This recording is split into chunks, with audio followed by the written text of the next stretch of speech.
And let's get into the real good stuff. This patch note evaluation, we've been going on. We've been going for 2 hours, and we're just getting started. We're halfway through. This patch is massive. Holy shit. Alliance item rework. Here we go. The good stuff. And I love this. And I've been saying this should happen for like a month. So I'm very happy. Omni Knight. So again, this is just a buff to the 3-star versions of stuff. And Purification, again, also just got hit with the 3-star buff. So they're buffing a lot of 3-star units. I'm going to talk about like the 3-star buffs a bit at the end. Here's Phantom Assassin. So 3-star buff, and Coup de Gracie went from 10 to 15, 20, 25. Holy shit. 25. Are you serious? Holy shit. I mean, that's pretty good. That's not bad. Like 3-star net. Can you hear that? There's a little bit of static. I don't know if you guys are getting that. But yeah, that's nuts. Holy shit. Okay, so I mean, PA is suddenly a solid hero. That's a big change.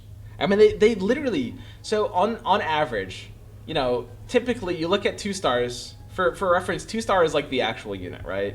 Like 1 star is like not a real unit, and 3 stars is kind of a luxury, but 2 stars, like on average, median case by far, she's gonna be 20, right? Instead of 10. They're buffing her ability by double. Just flat out, already. That's pretty good. So suddenly this is definitely a unit you're going to run in 6 Assassins. As I mentioned before, 6 Assassins is really good, right? 6 Assassins is pretty crazy. So it's our time, brothers. Long have we waited. 6 Assassin meta is here. This is it. Who wants to join me in becoming a filthy assassin picker? You can play this without assassins? PA? Probably not. I don't know if it's that good. That sounds a little extreme, my man. I wouldn't go that far. But honestly, it's tight.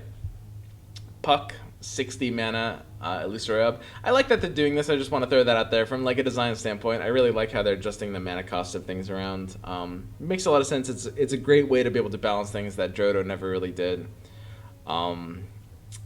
Makes Puck a bit better. Not too much to say, right? I mean, it's just Puck.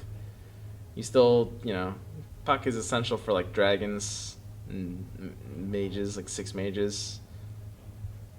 It's an upgrade. But there's not too much else. I'm not sure how I feel about dragons or mages right now until I get to the bottom. We'll see. Queen of Pain, armor changed from 0 to 5, literally unkillable. I mean, this hero already got buffed, right? Like the fact that it doesn't blink when you don't want it to is big. That's a bigger change. I'm telling you right now, like, this, assassins that have an enemy in their attack range will attack instead of jumping, this is literally like 5 times as big of a buff. Oops, sorry. Spoilers, I scrolled down too far. This is like 5 times as big of a buff as this. This doesn't even matter. Like, it's so powerful to put her on your second line and have her scream like 3 or 4 units every time instead of like 1 or 2. It's so powerful. She can frontline now? Possibly. I'm not sure if you would want her to frontline, but if she gets level 2 early, she can frontline, yes. So I think that's kind of how you play Queen of Pain right now. When she is level 1 early, you kind of want her to be on your second row, like right behind your frontline. But when she gets level 2 with this armor, like really early, like before level 10, she could be one of your frontliners, I think, for sure. That would be solid. Razor. Maximum health is just up across all levels. Or sorry, down across all levels, right, because it's going from 3 to 1. So this is a really big change. Razor is going from a 3 cost to a 1 cost. So alongside Tiny, you are going to be seeing these in the 1 cost together, and they complete primordials together, which is better than ever because it's 10% disarm chance against ranged, which is really solid. So basically, this is a huge buff. It's a huge buff to primordials. the fact that it's a bit weaker on board doesn't really matter that much. The fact that you're going to be seeing this early, you're going to be 2-starring it early, it's going to give you like more direction early. Those are all more important to the fact that it's a bit weaker on the board. So this is probably one of the biggest changes of the patch.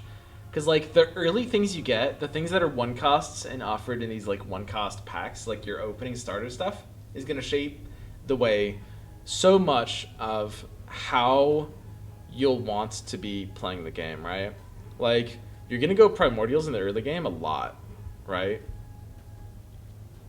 Like, primordials are kind of the new, like, scrappy in terms of just, like, something to run in the beginning of the game. It's like, you know, you get a level 2 razor and a tiny, and you just start making, like, a Reddit thread about, or, like, you queue into, like, the opponent getting, like, a level 2 tiny and a level 2 razor.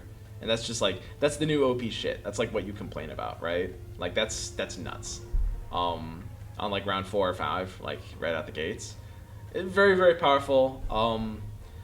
The question is this a buff to mages? Because the weird thing about mages is like the timing of the early Razor 2 doesn't necessarily incline you towards mages. Like let's say you get an early ogre and an early razor. Like, do you want to be in like an early mage set? Maybe I can get like a Lena level 1, not really upgrade it, and then I've got mages completed, which is not terrible, but ogre doesn't do any magic damage. And, you know, you probably don't have access to a lot of other magic damage early, unless you ass pull like an early Shadowfiend on top of all that. So I think this will allow you to go mages fairly early. Puck? Yeah, you know, 60 mana puck maybe. I think this will allow you to go mages fairly early. I do still suspect you don't want to build them super too early though. You're probably going to want to build them more so like in the rounds 10 to 15 range as opposed to like pre-10. Like, I don't think you can just shove mages that early. Like, if you have a Razor and an Ogre and one of them is level 2 and you're like, okay, I only need to complete this third mage, you're probably better off completing like Primordials or Bloodbounds instead of mages before 10. That being said, in the 10 to 15 range, getting like the Puck or the Lena in there, or like a level 2 Morphling, yo, if you're level 2 Morphling, you're in it. It deals a lot of magic damage, you got the Primordial pair, Razor Morph, very good pair together. But don't fall into the trap of like building mages too early, is kind of my initial take on this. It could possibly actually be okay though. And here's Sandking. So people all over are basically regaling Sandking as the second coming of Christ. And of course, he is. I mean, he's so good. Holy shit. Okay, Sandking. So the first thing is it's a 4-cost now. Let's just get that out of the way, right? Health up 200. 400 at level 2.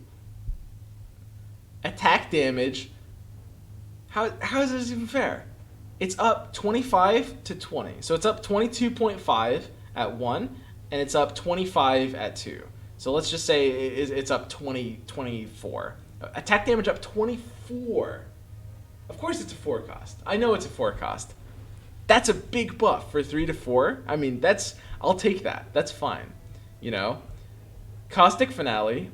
Attack slow duration, 500 milliseconds, not bad. Attack slow, you know, 5% slow, not bad. You know, we've got damage on explosion, up a total of 10. Damage on kill, up a total of 10. Bro Strike now displaces the target unit from its cell. I don't know if that necessarily is useful. It seems more of like a flavor thing, like it'll be interesting when it happens. There's not really going to be a time where you're really going to want that, and I'm not sure if it makes it a little bit better. Isn't that actually a nerf? Because they're going to be stunned, right? So like, all things considered, if they're going to be stunned, you'd rather they stay the same spot. It pushes units out of the corner. Useful against knights. It could be useful against knights. I guess like I'm thinking, if they're stunned, it means anything that you have that's melee that's wailing on them will have to take a step forward. Yo, McSwain, what's up, man? Welcome to the 1/8 Gay Club. I met this guy at I think it was at Denny's on my way to the airport down here. What's up, bro? Removes corner boxing as you tank him? Yes, it's very true. So the thing about Sandking is it's similar to Morphling. in that it has this defensive big AoE spell, right? It's like it breaks aggro. This is really, really important to understand because now the idea of breaking aggro with assassins is huge because now you can have assassins tank. Assassins that have an enemy in their attack range will attack instead of jumping.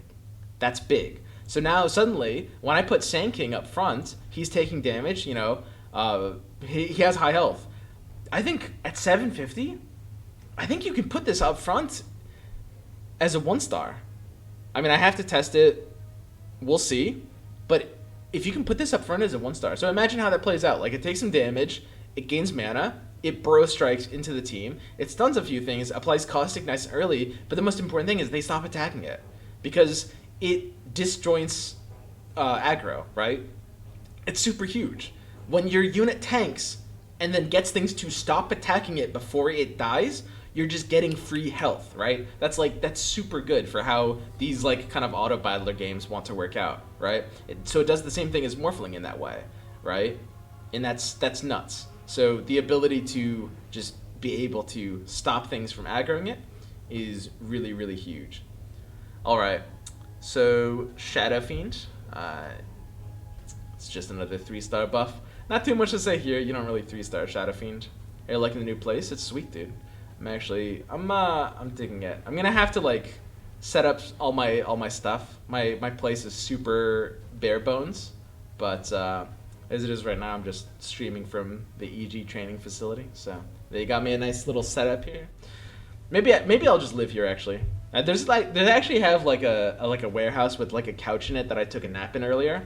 I think I might actually just live here because they all go home at like 9. I think they probably wouldn't even notice. I could pull it off. Like they have literal like blankets and pillows and shit, dude. I don't need to move in anywhere else. Okay, Slark. Maximum health up. So it's just a 3-star buff. You know, we can see they're buffing 3 stars across the board. Slark has received a 3-star buff. Now the thing to understand about this 3-star buff is that 3-star buffs on units that you were already 3-starring are good. The most common units to 3-star, like I said, I was talking about like assassins, knights a little bit, sometimes warriors, but I'm not sure how good warriors are right now. But those are the alliances that want to be 3-starring stuff, right?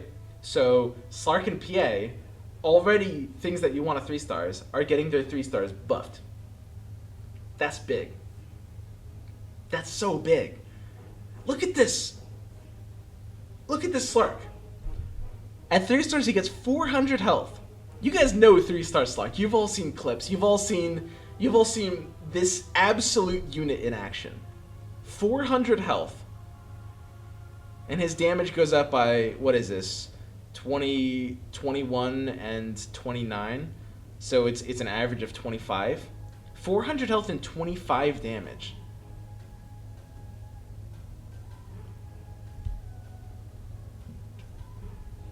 That is crazy. Dude, I'm telling you, this is it. 6 assassins. It's actually the future. This is actually like how you play. I'm not joking. Some of you guys might think I'm joking. I was telling Artur earlier, 6 assassins. He thought I was trolling him. 6 assassins is actually literally the way to play this video game now. You can't deny that. It got buffed in like every possible way. This is it, guys. We've arrived. We've finally arrived. Oh, us faithful assassin loyalists are getting rewarded for our diligence towards the Assassin Alliance. So the question is, how do you build this now? I mean, Morph is good now. Do you still run the double Druid frontline? We're going to have to discuss that at the end of this video. Because, like, I'd need to think a little bit more about if they want to be built in a different way. So snip, attack speed. Okay, so it's just a level 3 buff for attack speed. It's kind of interesting. I like that they're kind of doing it in different ways, because like other 3-star buffs, they've kind of like been buffing just like, you know, health and damage, but here they're giving him a poke up on attack speed. It's 14, so again, it's like every 7 seconds he'd get 1 additional attack. Completes 8 attacks in the time it would take for 7 before, which is sweet.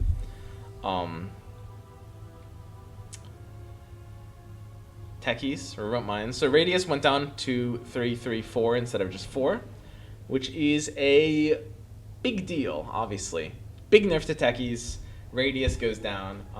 So something to think about. Again, it's about number of cells, right? So radius on bomb before, and this was why bomb was so stupid. Guys, bomb at a radius of 4. You guys understand how large that is? It at a radius of 4, with the center tile being the bomb, you are covering literally a total of 80 squares. 80. The board is only 64 squares. It's literally it's bigger than the board. There's a reason this hero is silly. 81, guys, it's 80. The bomb is a unit that cannot be occupied in the same, it doesn't matter. And now it's down to 3. Radius of 3 makes it cover 48 from 80. So like this looks like a downgrade of like 4 to 3. They've halved the amount of squares it covers, literally from 80 to 48. That's absolutely crazy, right? And obviously, you know, I mean, it's not like its efficacy has gone down by that much, but it's huge. It's absolutely huge. 63 to 48? Shouldn't be 63. Radius of 4 is 9 by 9.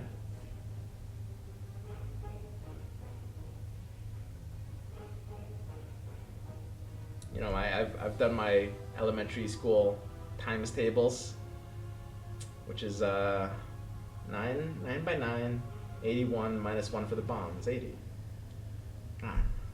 I see someone didn't pay attention in element. Okay.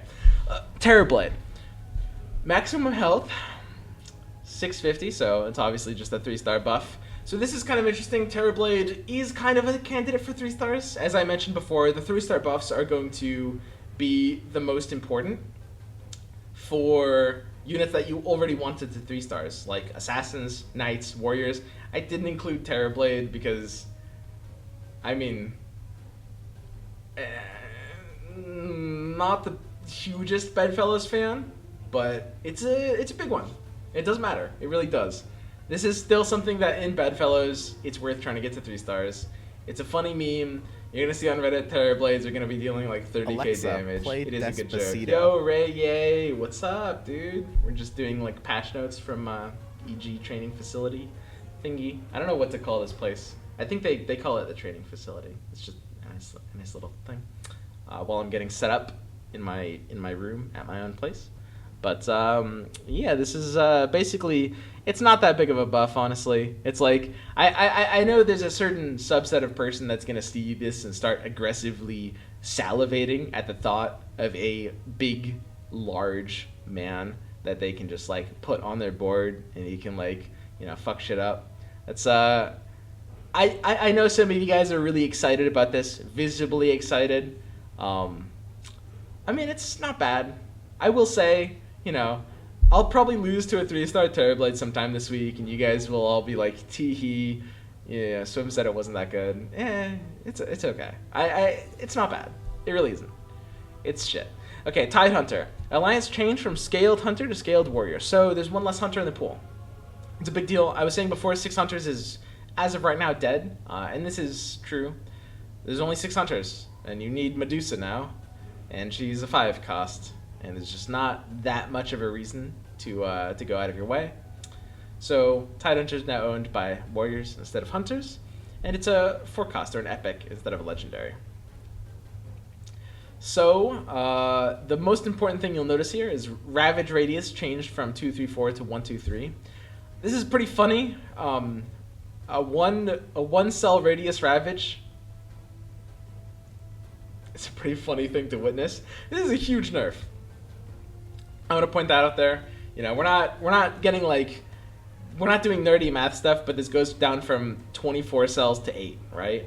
So it looks like it's down a factor of, you know, it looks like it's down 50%, but it's really down like 67% basically, if you kind of look at it by cell count, which is huge. I mean, that's a lot bigger. So you're hitting like very little things with this puny Ravage. Tidehunter is now very reliant on getting 2 stars to be functional. But even before, like a 1-star Tidehunter with a 2-star Ravage was not like super good. Like mostly you wanted to 2-star your Tidehunter, so it would have this 3 radius Ravage. You wanted that 48 tile Ravage instead of this wimpy 24 tile Ravage. Did I do that math right? Yeah, that's right. And now it's like you can never get the 48. So you're looking at the 24, but you have to deal with an 8 tile Ravage to get to the 24. Like, that's so bad, right? Damage changed down as well. So he's super reliant on 2-starring. It looks like this unit is kind of bad. It's a little hard to say. I want to point out, I don't necessarily think this is a bad change for that reason. I think that with an ability like Ravage, it's kind of always going to be too weak or too strong a little bit. Somewhat. It's really hard to like balance it perfectly, and if it's too strong, it's going to kind of like warp the meta, or at least be part of warping the meta in a fairly unhealthy way, which is kind of what we've seen for the past week and a half. It's not Tidehunter's fault, but he was a contributing factor, right? So I do think that this... I think he's weaker. I don't think you're really going to want to run him that much.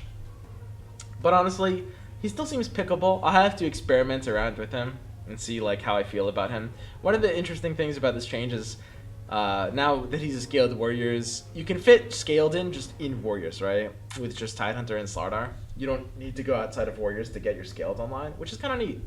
And it kind of rounds out what warriors' weakness is, which is, of course, magic damage. Because warriors inherently get armor, and now 2 of your warriors are scaled, and you're just getting magicus on top of that. It's not bad. It really isn't. I could see warrior builds making a bit of a comeback. It looks like alliances are going to be stronger here as well. So it's a pretty big deal. You can now have warriors, Kunkka plus Tidehunter, or just one of them, and still go for complete warrior alliance and get the benefit of massive stuns. Yeah, but these units are bad now. Why would you run 2 bad units? Guys, again, elementary school level math stuff. My teachers, you know, ingrained into me, bad plus bad equals bad. It does not suddenly equal good. Warriors should be good because assassins are insane, right? Armor, armor, armor. Is that true? Assassins deal a lot of magic damage. I mean, warriors are good against everything except for mages, right? You could say the same if anything except for mages got buffed. You could say warriors are better. I mean, I could also say like elusives are better. Now I can't because of how crits work in with like. Okay, pretend crits didn't work through like elusive or evasion, right? I could be like, wow, elusives are insane now. I mean, not really, right? We'll see. Warriors could easily be good right now, but I mean, there's a lot of things that can be good, right? Imagine not spamming assassins every game like I already did. Yeah, it's assassin time. It's it. We've arrived. Okay, so moving along. Tinker. So Tinker, obviously, like clockwork, got changed. It is now a 3 cost, or rare, instead of a 1 cost, or common. So it's a pretty big change. There's one thing in here that people have noticed, which is very funny, which is heat-seeking missile. When you get to 3 stars, it suddenly goes down to a 500 millisecond cooldown, which is hilarious. There's this idea of like a 3-star Tinker with like multiple Crystal Maidens or something. I don't know, dude. There's a really dumb idea out there. Like, at a 500 millisecond cooldown, that is actually funny. I don't think there's any amount of... I don't think you can reasonably gain that much mana. At a 500 millisecond cooldown, you would literally need to be gaining 200 mana a second to even use this. Like, that's so unbelievably unreachable, right? Like, how could you possibly get even close to 200 mana a second? Like, even if you have 2 Crystal Maidens. Guys, 2 Crystal Maidens is... What is that? Isn't that 14 mana a second?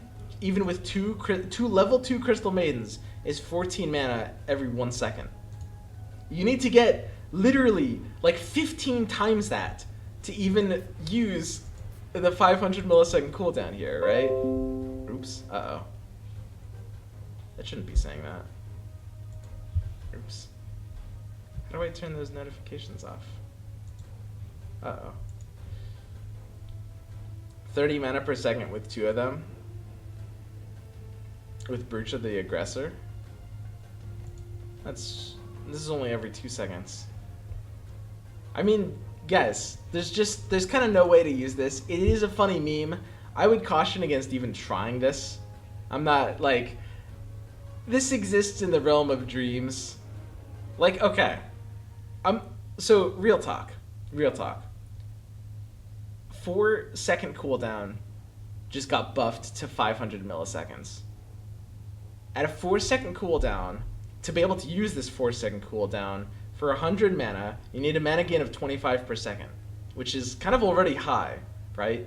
Like, that's already hard to hit, right?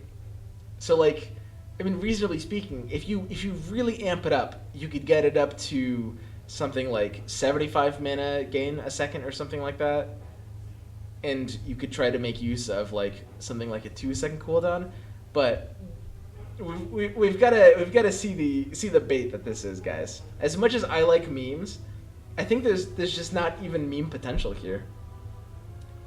It will be funny one day if there's some way to generate that level of unlimited mana. I don't think so. How much mana does your missiles give? They shouldn't give like any or almost any, because like spells don't generate mana in this game. It's a good frontliner and 6 mages.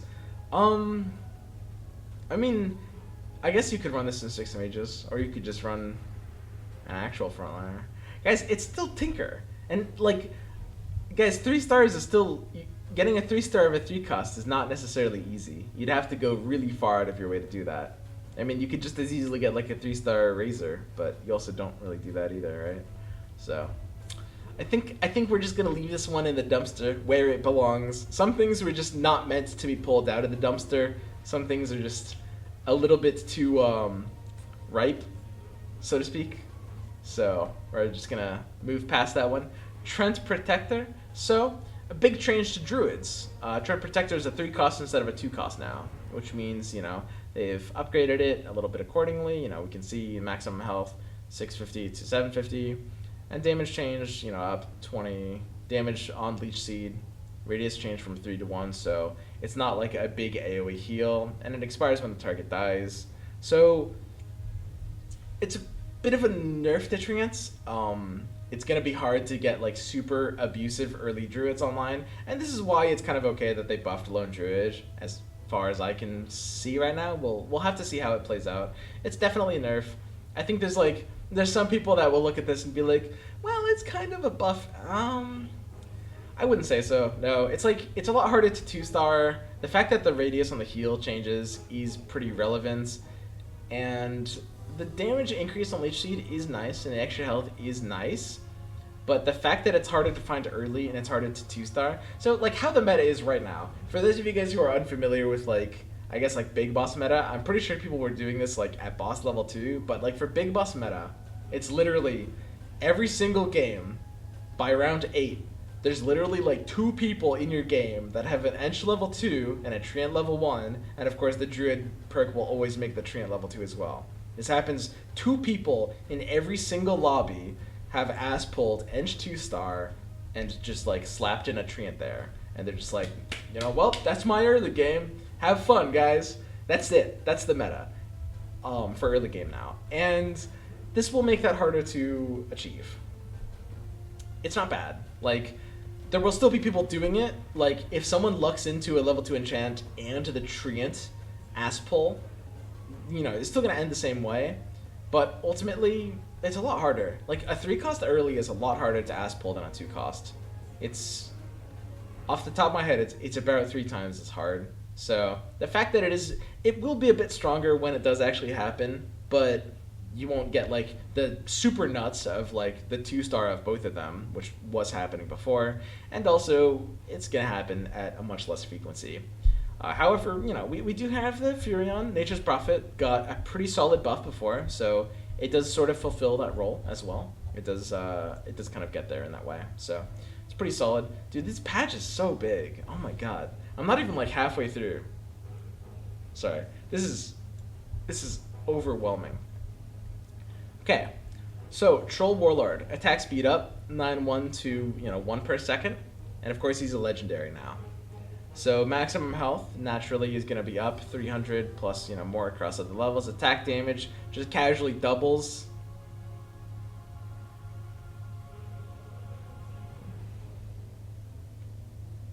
See, I'm confused by this. Like, I look at this and I look at like what Medusa got. I don't understand. It's like, okay, this hero, okay, I picked a legendary, sure. But, so this hero got 20% reduction on split shot. 20% less reduction, I mean. So, you're dealing about 45% more damage? No, wait, it's not even 45%.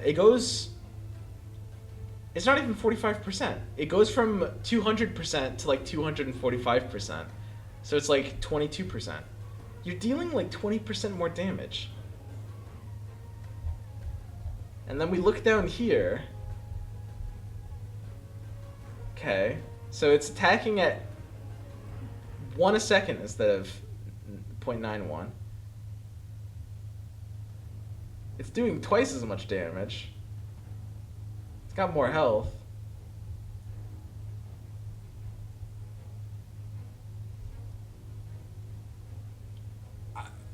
I mean, okay, so obviously Medusa was probably a stronger hero than Troll before. So like to some degree, some amount of difference does make sense here, but this is kind of closer to what legendaries kind of should be. I think there's a lot of you guys that are looking at this and being like, probably like the instinct is, holy shit, Troll is so good now. I really want to bring you guys back to what I was saying before, which was that the difference between epics and legendaries is absolutely massive in terms of what you expect from their power level based on how the game works, right? Like, what you should take away from this comparison isn't that Troll is amazing. It's that new Medusa is literal ass, and not the good kind of ass. Like, unironic ass. Gigantic nerf. Troll, he's alright. I don't think this is like some crazy buff. I mean, he's really hard to 2-star now. It's going to be later when you're going to get this. I'm not even sure that this is like super good. It's going to be kind of hard to say, but this is closer to the amount of change that you would expect from like an epic going to a legendary, I think. It's going to come down to the meta a bit, but it does mean that we will see, a lot of people experimenting with like 4 Trolls builds. The thing that's important to understand about this is like something like a 4 Trolls build ends up turning into kind of like, it's almost like Scrappy, which is that you end up needing one specific legendary unit to even complete it, right? I think that's not really that good. Like, no, seriously, like, so you're planning on going 4 Trolls. Suddenly, there's one more legendary in the pool now, and we'll kind of get into pool ratios at the end. There's one more legendary in the pool now, so your odds of even getting it are lower. I think the meta has shifted in a way that will prevent you from leveling super aggressively. I think there's no way you can go to level 9 on 21 now, I think, unless you're streaking out of your mind. So, like, you can't really, in the mid-game, be like, okay, I'm going 4 Trolls. That'll never happen. You're never ass-pulling this before, like, round 24 at the earliest or so. So, I don't know, like, how powerful this is or how often you're going to want to use it. I personally suspect this is a nerf. Some of you are going to think that's crazy. I would guess that this is a little bit weaker than current Troll Warlord. You have to think about, like, okay, let's talk about something really important to understand, which is how 2-starable a unit even is. So we look at Troll Warlord. So let's look at 2-star stats. Its DPS doubles, its health doubles. This is kind of expected because, I mean, this is just like how 1-star to 2-star works. So its DPS goes to 173 and its health goes up to 1800, right? So let's go ahead and look at the patch notes. And we can see Troll Warlord, obviously its health doesn't double, and its DPS, it does basically double, right? Like, it kind of goes up in the same way. So it has, and it gets more attack speed. So it's kind of like you get a level 2 Troll at legendary status, but you're getting it at a timing of the game where it's just a lot less valuable. The Troll 2 buff does kind of scale better at this point in the game, I guess. I don't even know if that's true. Is that true? So, like, if we look at the Troll 2 level buff right now, because we can't evaluate this without thinking about how Trolls are going to be different. Look at the Troll 2 buff right now. All Troll units gain 35 attack speed, right? Let's say I have 8 units on my board. New Troll buff gives me a total of 80% across 8 units, 10% per unit. Old Troll buff, which is current Troll buff, because the patch isn't deployed yet, gives me 70 across 2. So you might think 80 is better than 70, but in reality, Troll Warlord, especially when it's got, you know, a good amount of DPS on it, because it's either a 2-star 4 cost or it's a 1-star 5 cost, wants that attack speed more than your average other unit. You'd probably rather have 70 distributed heavily to Troll Warlord than 80 across your team, right? So suddenly you need like 9 units for the new Troll buff to even make more sense than old Troll buff, even when you just have 2 Trolls, even when you just have 2, right? I mean, is this really that good? It's hard to say. It's about as good as old Troll. I think, like, it might have been a bit of an exaggeration to say it's weaker. It's kind of hard to define exactly what you mean by weaker.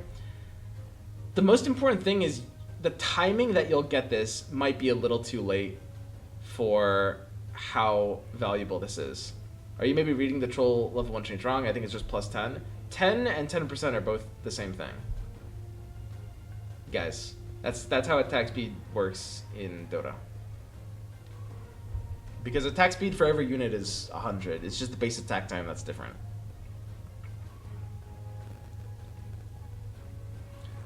So it's basically it's and. Oh, it's plus 10 to all.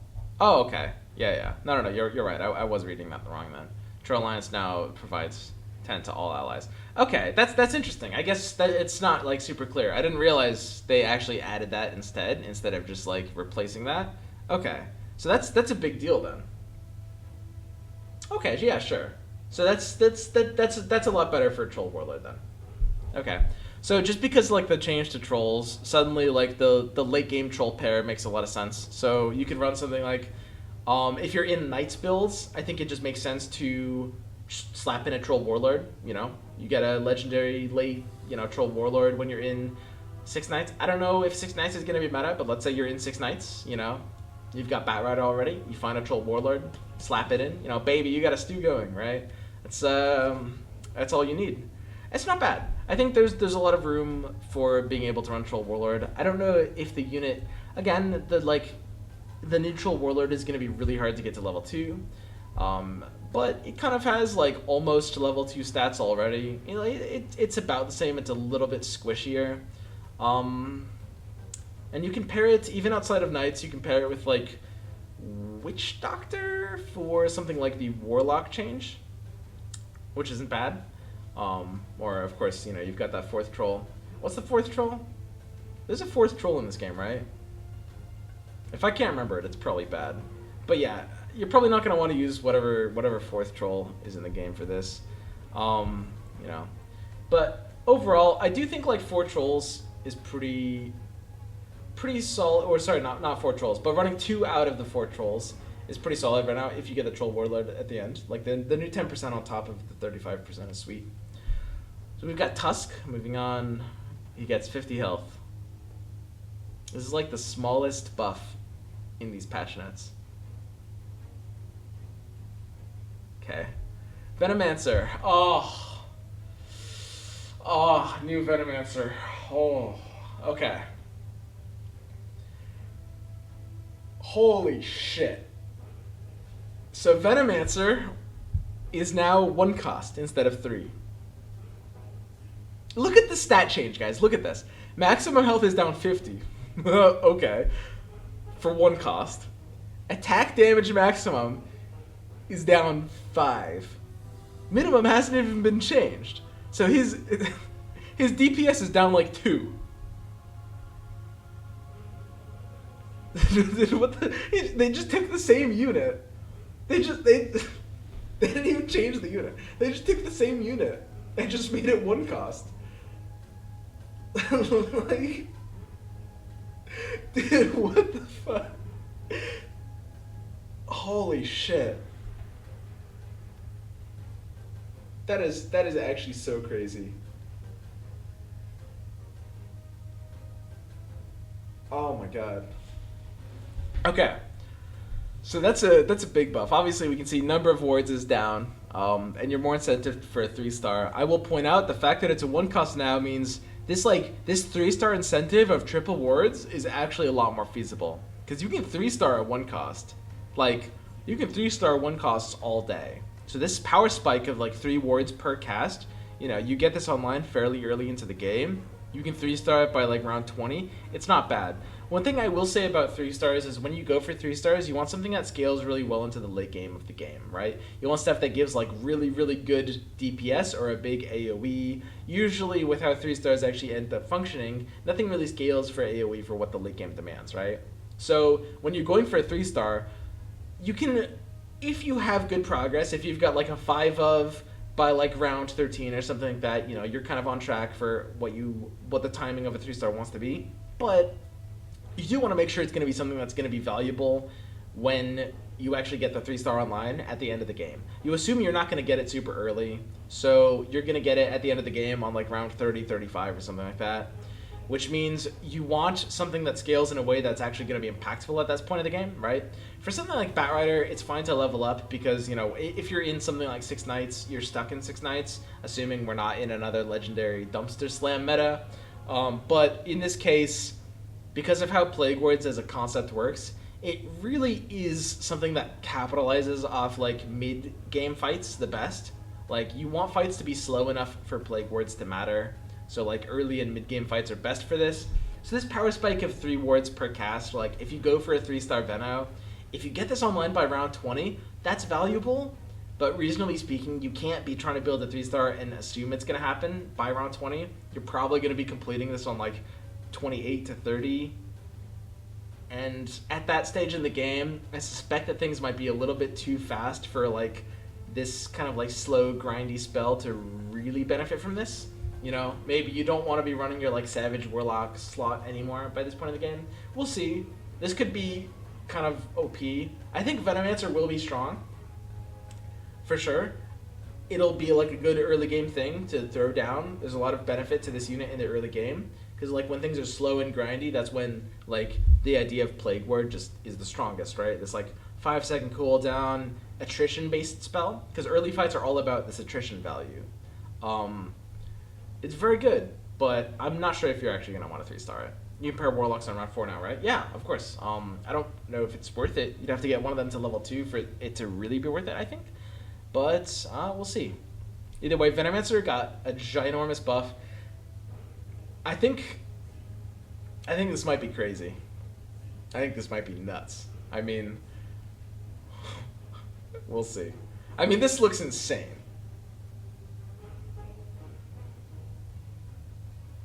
Unless it was really that bad to begin with. I mean, it was bad to begin with. It was bad. I don't think this is as insane as people think it is. Like, some people are saying this is like auto pick, meta, demolisher, ruin the game level OP. I think it's very powerful. I don't even know if I'd call it very powerful. I think it's quite good. I think it's like, if you get an early like 2-star Veno and you pair the Warlock with it, with something like a Troll Warlord or a Mr. Warlock, I think that's a tight opener. I think it's solid. But we'll see. Plague Ward obviously went down to 2 armor, and you know, it attack damage got scaled down. Maximum went down from 100 to 55 to 100 here. So you need to 2-star to get the same value out of the wards. Zero armor is a big deal. Yep, it is a big deal. But because of the nature of how Plague Wards kind of typically will position and how the fight will play out, usually they will die last. So it's probably not the hugest deal. The fights are so long early game, so it will be insane. I think it'll be very good. We'll see. It's a little bit Tooth and Claw dependent. If you get like an early Tooth and Claw, tier 1 Tooth and Claw. We'll talk more about Alliance Globals later. It's some interesting changes there. It's very good. Viper. 3-star buffs.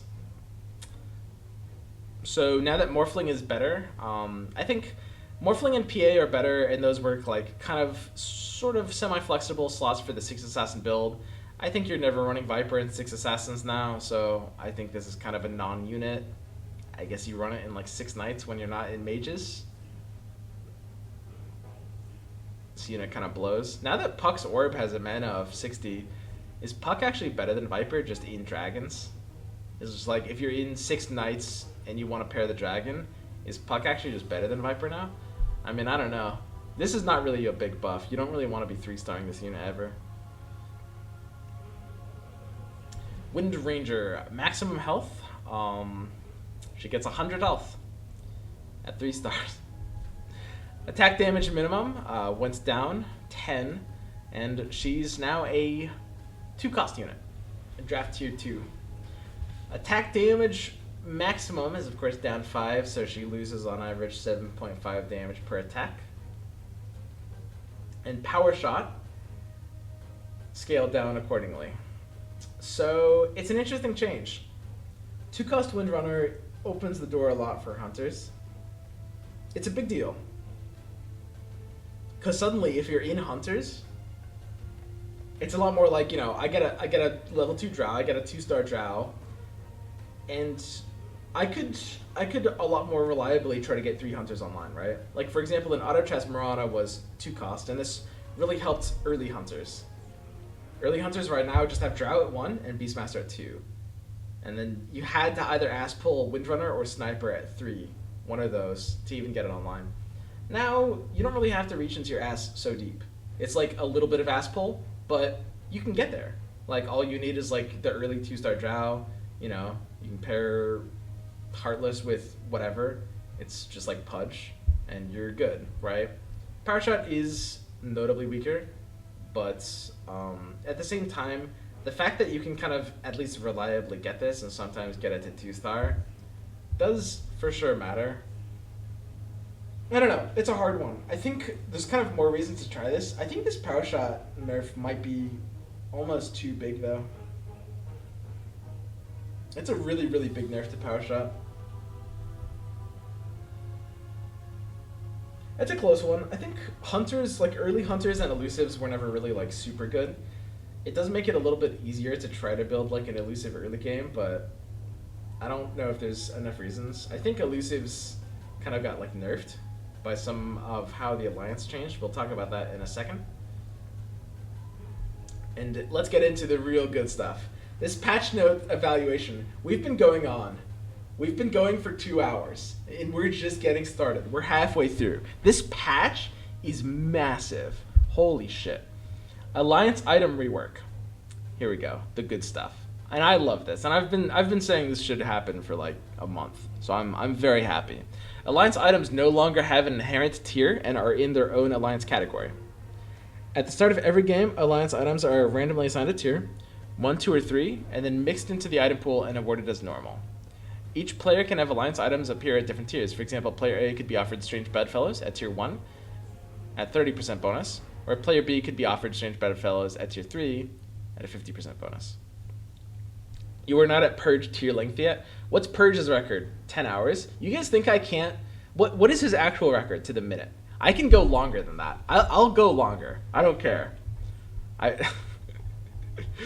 Okay, so in the same game, player A could be offered elusive targets at tier 2 with a duration of 3 seconds, where player B could be offered elusive targets at tier 1 with a duration of 2 seconds. All players will have the same number of alliance items per tier in their pool. That makes sense. It's actually 10 plus hours. I can do 10 plus hours. You think I can't? So is this like exaggerated, or did he literally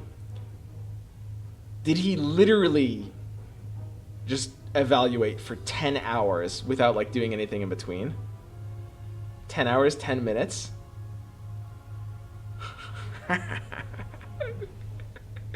Dude, what the fuck? Is he serious? God damn it. Okay. Alliance item changes. You guys think we can't beat this? I've got my monster.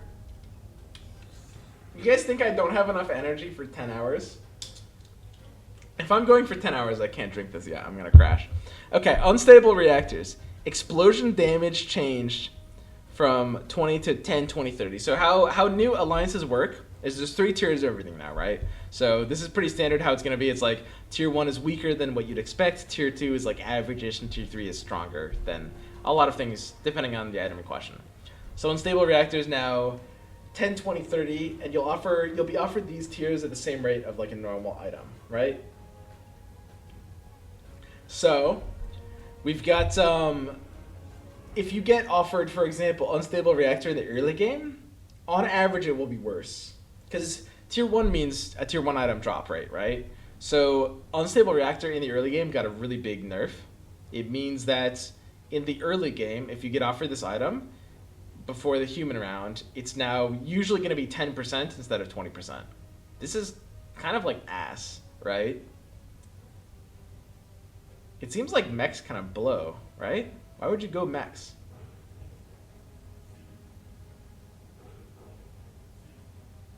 Unstable reactor feels worse. I mean, you can get a 30% later on for tier 3, but you can't really reliably do that. It feels like Clockwork got set to 3 stars, Tinker got set to 3 stars. Everything about mechs seemed like it's gotten worse, except for the Scrappy bonus. But the Scrappy bonus is only better in the mid game at 4. It just seems like there's not really a reason to be going mechs right now. It seems like they've gotten even worse from this patch. Coordinated Assault, attack speed buff went from 25 to 10, 20, 30. So this is a pretty interesting one. And I'm actually interested to know, I guess each tier will just like stack. Yeah, so, okay. So the current buff is kind of like between 2 and 3. Which means this item effectively got nerfed, right?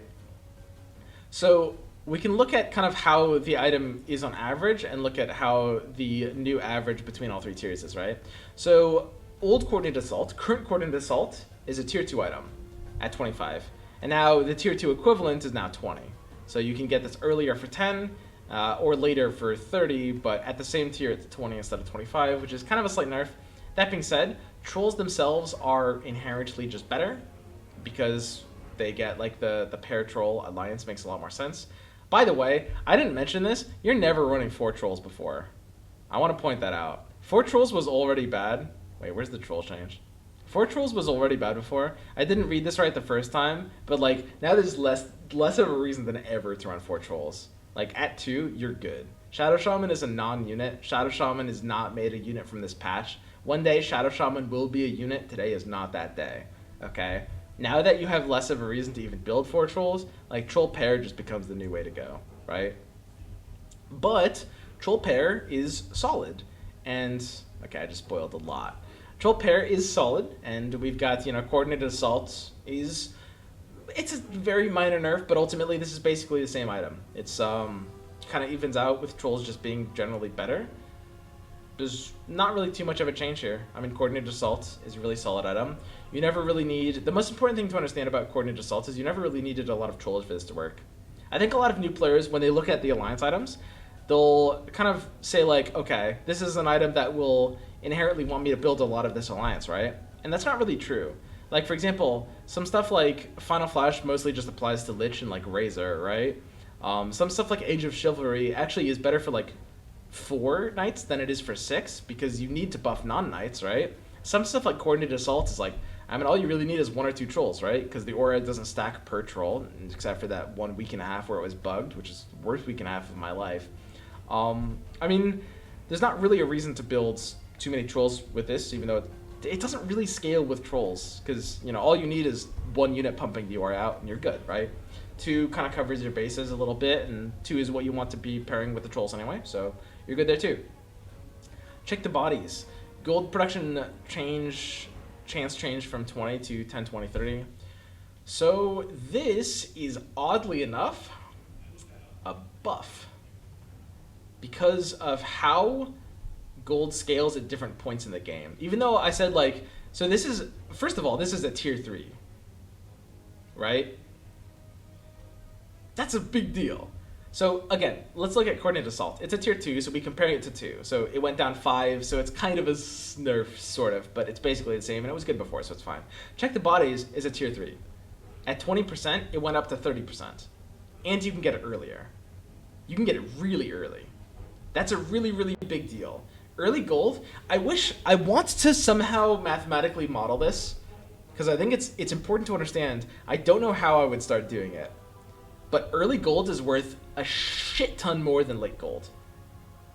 Like, something like 5 to 10 times as much. In terms of gold in the first 10 rounds of the game, compared to the gold in the last 10 rounds of the game. And it's not just because of interest. Interest is part of it, but it's also just because, like, early resources just literally have more power to do things than late resources, right? But there's no early game mechs. I mean, you still have Bounty Hunter and Timbersaw at 2. And, I mean, you can still complete, like, Scrappy. I mean, I'm not sure. Now, when I say Check the Bodies has gotten buffed, it was bad before. I'm not saying it's good now. But the idea with Check the Bodies is basically you have... Like, if you get this early, let's say we get this before the human round, so we're at 10%. Let's say dream scenario. We get a level 2 bounty hunter. So pack 1 is triple bounty. We lock for a bounty level 2. Round 3, we get Check the Bodies at tier 1. I mean, the dream would be tier 2, but we get it at tier 1, 10%. So every time a bounty gets a kill, we get 0.1 gold on average. And maybe that is still ass, actually. I mean, the early gold is worth so much. And it still will, like, acquire a lot of kills. But Check the Bodies is a lot better than it was before, in and of itself. The fact that there are less early scrappies to even go for feels like it might make it a bit worse, I guess. You just go Bounty Hunters. I mean, you need to build, like, a second Bounty Hunter. You could turn this into, like, Assassins. I could see that. I could see some curve into Assassins where you go, like, Bounty level 3. I don't know, man. I think that's not unreasonable. Listen, I'm not about to go Scrappies. I do think Scrappies are bad, but there is this allure of, like, the pre-human rounds Check the Bodies, even if it's 10%. Dude, if you find the tier 2 version, if you find the 20% pre-human, if you find the 20%, I might have to try this. I really might have to.